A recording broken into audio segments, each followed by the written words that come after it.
नमस्कार दोस्तों, मैं रत्नाकर गौतम आप सभी का स्वागत करता हूं हमारे YouTube channel PR knowledge centre में। दोस्तों, आज के इस वीडियो में हम महासागरीय जलधाराओं उनके बारे में जानेंगे। हमने स्थलमंडल, जलमंडल इन टॉपिकों के बारे में विस्तार से चर्चा कर ली है, विस्तार से उनके बारे में जान लिया है। आज के इस वीडियो में हम महासागरीय जल धाराओं के बारे में जानेंगे।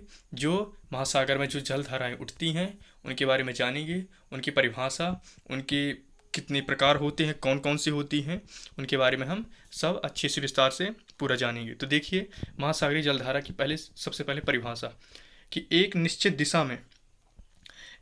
दिशा में बहुत अधिक दूरी तक महासागरीय जल की एक विशाल राशि के प्रवाह को एक विशाल जल राशि के प्रवाह को महासागरीय जलधारा कहते हैं।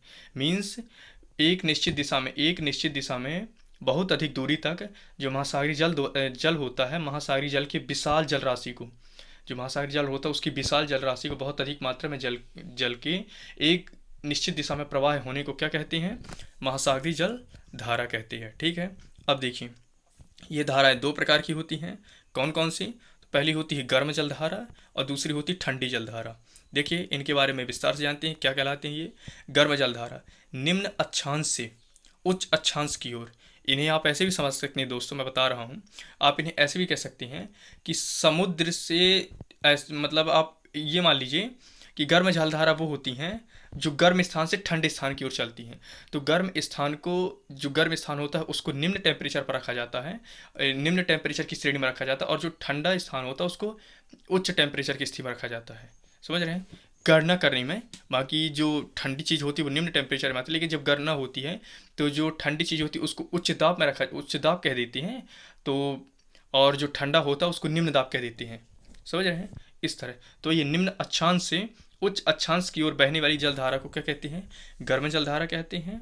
और ठंडी जलधारा इसके जस्ट विपरीत, उच्च अक्षांश से निम्न अक्षांश की ओर बहने वाली जलधारा को ठंडी जलधारा कहते हैं। ठीक है, देखिए, गर्म जलधारा तो आप बोलेंगे निम्न अक्षांश से उच्च अक्षांश की ओर बहने वाली जलधारा को गर्म जलधारा कहते हैं। और ठंडी जलधारा इसके जस्ट विपरीत कि उच्च अक्षांश से निम्न अक्षांश की ओर बहने वाली जलधारा को ठंडी जलधारा कहते हैं। अब देखिए, थोड़ी इनके बारे में जान लें कि गर्म जलधारा भूमध्य से ध्रुवों की ओर चलती है। जी दोस्तों, जो गर्म जलधारा है वो जो भूमध्य रेखा है उससे भूमध्य रेखा से ध्रुवों की ओर चलती है।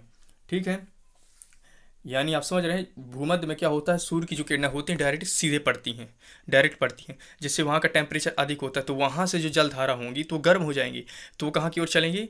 ध्रुवों की ओर, ठंडी की ओर चलेंगी, गर्म से ठंडी की ओर चलेंगी, इसलिए गर्म जलधारा होती है। अब देखिए, गर्म जलधारा का तापमान रास्ते के तापमान से अधिक होता है। जी हाँ दोस्तों, क्योंकि भूमध्य में क्या होता है, सबसे ज़्यादा सूरज का प्रकाश पड़ता है, सबसे अधिक मात्रा में पड़ता है, इसलिए वहाँ का जो टेम्परेचर होता है अन्य स्थानों के अपेक्षा अधिक होता है। इसलिए वहाँ के जो तापमान है, जो वहाँ की जलवायु है, जो जलधारा है, वहाँ सबसे ज़्यादा उसका टेम्परेचर होगा। और जैसे जैसे वो आगे की ओर बढ़ती जाएगी तो उसका टेम्परेचर अन्य स्थानों टेम्परेचर क्या होगा? अधिक होगा। तो वही है, गर्म जलधारा का तापमान रास्ते के तापमान से अधिक होता है, जिससे ये धाराएं, जो गर्म जलधारा है, जिन क्षेत्रों में चलती हैं वहाँ का तापमान क्या कर देती हैं? बढ़ा देती है। वहाँ का तापमान कम रहता है, ये धाराएं वहाँ पे जाती हैं तो वहाँ का तापमान मान लीजिए 10 डिग्री सेल्सियस है तो ये 11 या 12 कर देंगी। ठीक है, अब देखिए, ठंडी जलधारा ध्रुवों से भूमध्य की ओर चलती है। जी दोस्तों, जस्ट विपरीत, उच्च अक्षांश से निम्न अक्षांश की ओर चलती हैं।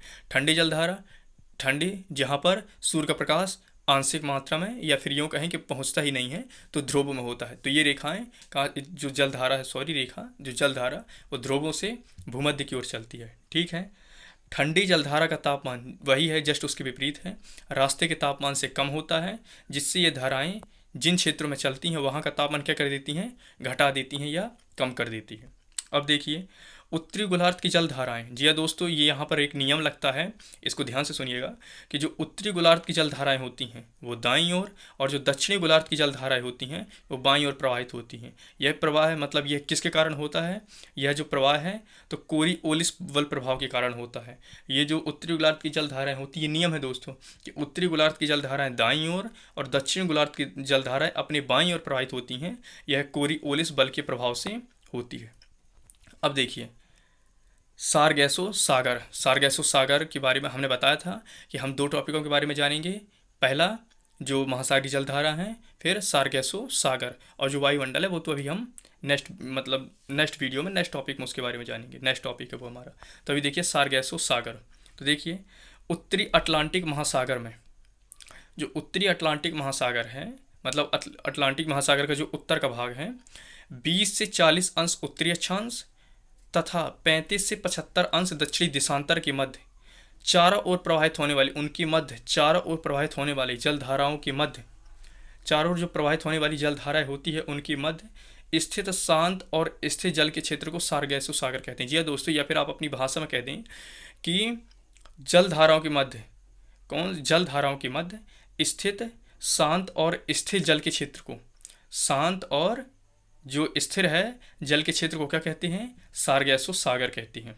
अब देखिए यह एक शांत जल क्षेत्र है। जी दोस्तों, यह कैसा है? शांत जल क्षेत्र है। वही मैं बात किया कि इसकी परिभाषा भी आपको दे दी है कि स्थित शांत और स्थिर जल के क्षेत्र को, जो जलधाराओं के मध्य जो स्थित शांत और स्थिर जल के क्षेत्र है उसको सारगैसो सागर कहते हैं। यह एक शांत जल का क्षेत्र है। अब देखिए इसके तट पर मोटी जो समुद्री घास होती है दोस्तों, इसके जो तट होता है, इसकी जो ऊपरी सतह होती है, जो तट पास होते हैं, वहाँ पर क्या होती हैं? मोटी मोटी घास होती है, समुद्री घास होती है। इस घास को क्या कहते हैं दोस्तों? इस घास को पुर्तगाली भाषा में सारगैसम कहते हैं, इसलिए इसका नाम सारगैसो सागर रखा गया है। याद रखिएगा, जो मोटी मोटी घास होती है उसे पुर्तगाली भाषा में सारगैसम कहते हैं। सारगैसम एक जड़विहीन या जड़ रहित, जी दोस्तों, एक जड़विहीन घास है। जो घास ज़मीन में उगती है उसमें जड़ होती है, और जगह भी उगती है उसमें भी जड़ होती है, लेकिन जो एक सारगैसम नाम की जो घास है वो जड़विहीन घास है, उसमें जड़ नहीं होती है। अब देखिए सारगैसो सागर का क्षेत्रफल कितना है? लगभग 11,000 वर्ग किलोमीटर है। याद रखिएगा, जो सारगैसो सागर है उसका क्षेत्रफल लगभग 11,000 वर्ग किलोमीटर है, 11,000 स्क्वायर किलोमीटर है। ठीक है।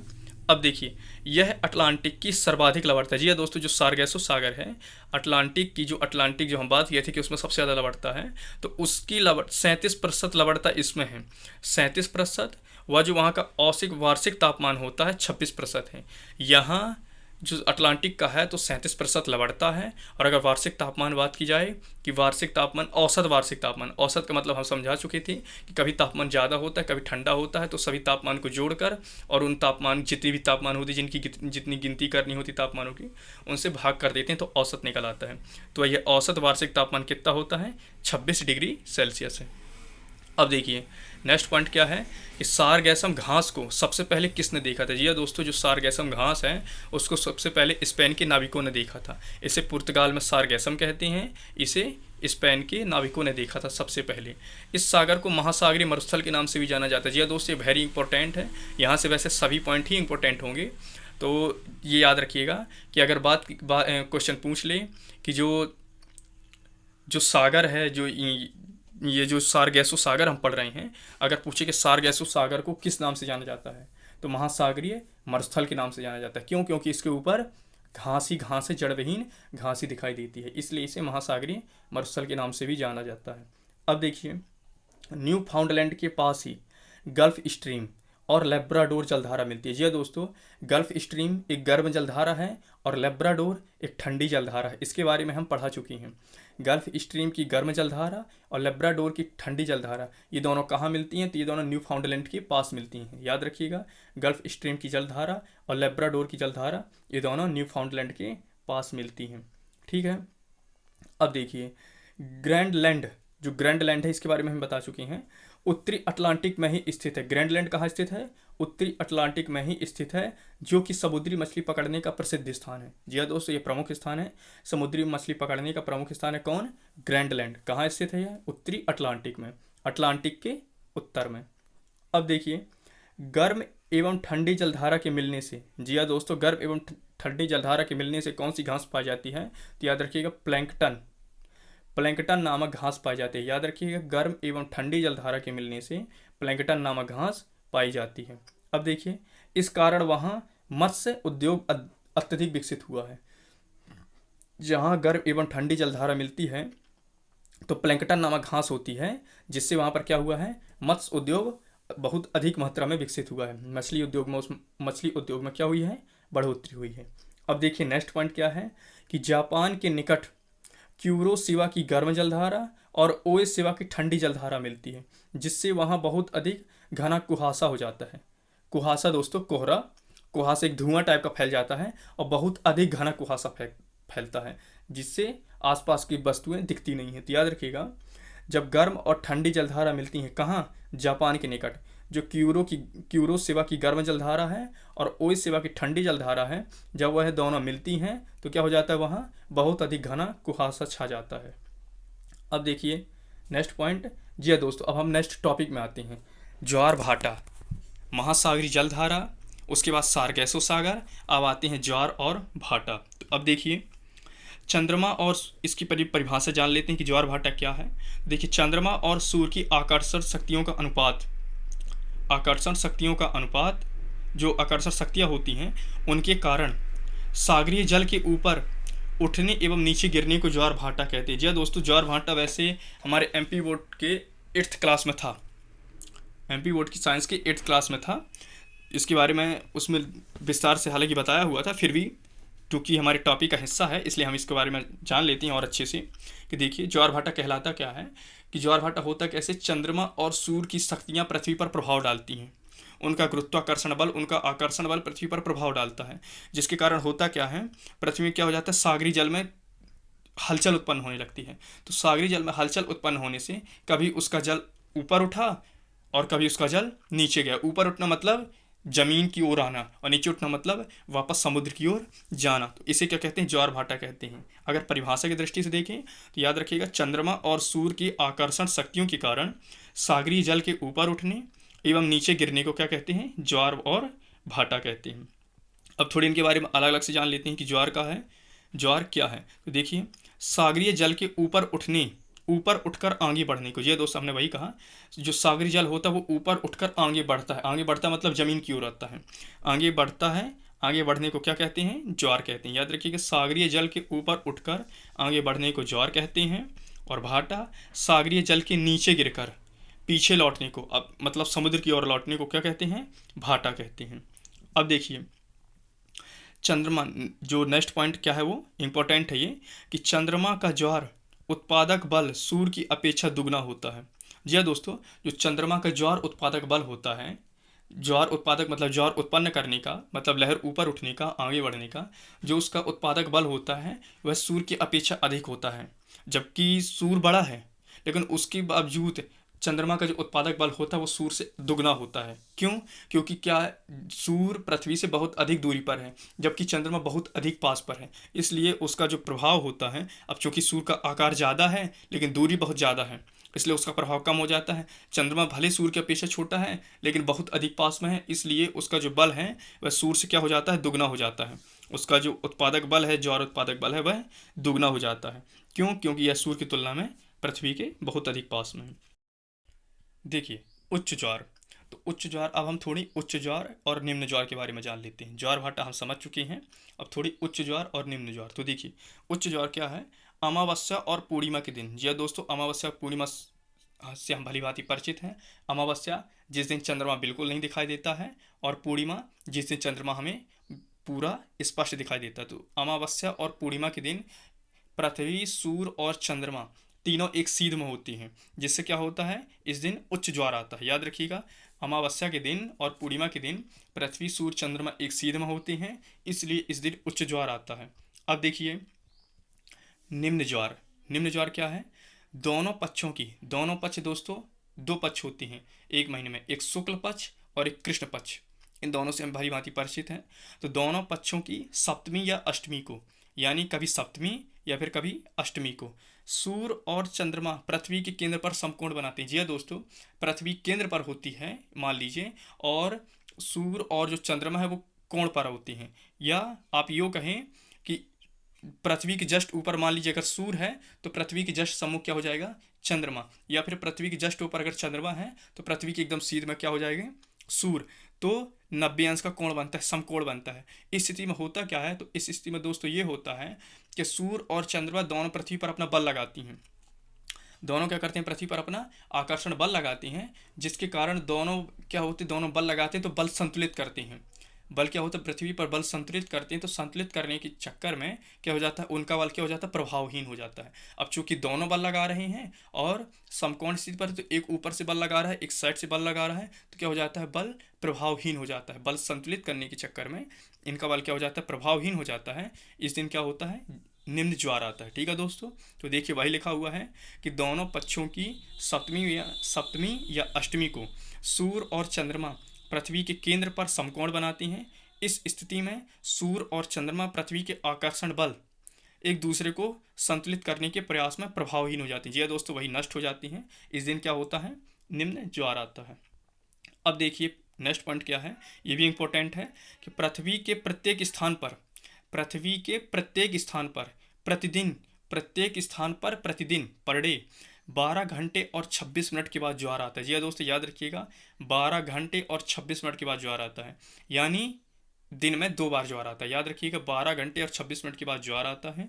और देखिए ज्वार के 6 घंटे 13 मिनट बाद उसके जस्ट आधा, 12 घंटे तो 26 मिनट, तो 6 घंटे और 13 मिनट के बाद भाटा आता है। याद रखिएगा 12 घंटे और 26 मिनट में एक बार ज्वार आता है, और ज्वार आने की 6 घंटे और 13 मिनट बाद क्या आता है, भाटा आता है।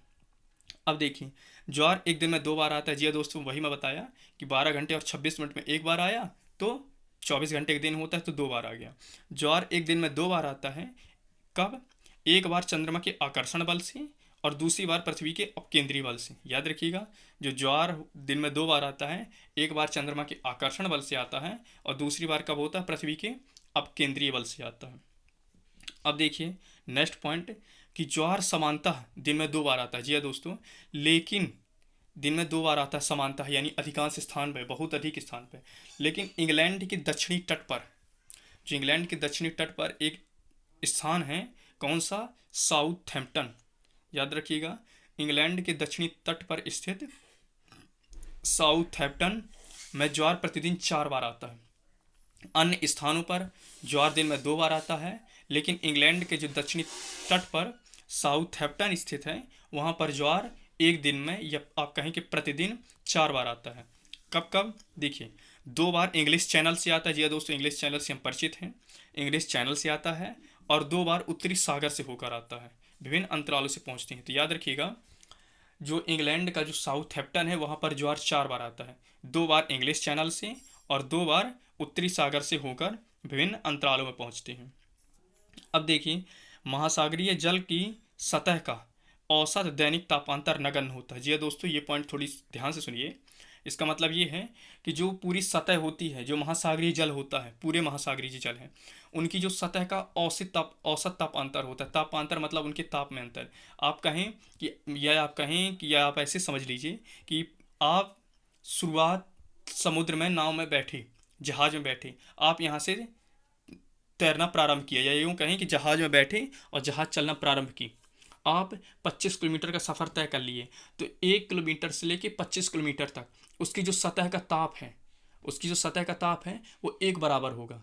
हल्का ऊपर नीचे होता रहेगा कि कहीं 2 डिग्री सेल्सियस है तो कहीं 2.5 डिग्री सेल्सियस है, तो कहीं 2.3 डिग्री सेल्सियस, तो कहीं 2.8 डिग्री सेल्सियस, लेकिन उसके ताप में कहीं ज़्यादा फर्क नहीं पड़ता। पूरा जो महासागरीय जल होता है उसकी जो सतह का औसत तापांतर हो, तो क्या होता है, लगभग नगण्य होता है।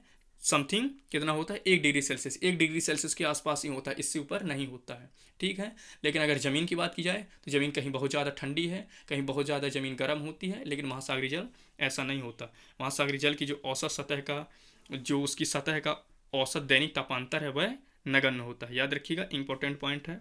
अब देखिए नेक्स्ट पॉइंट, जो हमारा अंतिम पॉइंट है कि महासागरीय जल का औसत उच्च दैनिक तापांतर। अब बात की जाए कि महासागरीय जल का जो उच्च दैनिक तापांतर है, साल भर का जो उच्च दैनिक तापांतर है, मतलब सबसे अधिक उसका ताप कब होता है, उसके ताप में अंतर कब होता है, तो होता है अगस्त महीना में। और अगर बात की जाए कि औसत निम्न दैनिक तापांतर, मतलब सबसे कम तापांतर कब होता है, तो दोस्तों फरवरी में। याद रखिएगा जो महासागरीय जल होता है उसका जो औसत, जो वहाँ की सतह का जो दैनिक तापांतर होता है, सबसे अधिक होता है अगस्त में, और अगर सबसे कम बात की जाए तो फरवरी में। ठीक है दोस्तों, ये सब इंपॉर्टेंट पॉइंट हैं, इन्हें अच्छे से याद कर लीजिएगा। हमारे वीडियो देखने के लिए दोस्तों आप सभी का बहुत बहुत धन्यवाद।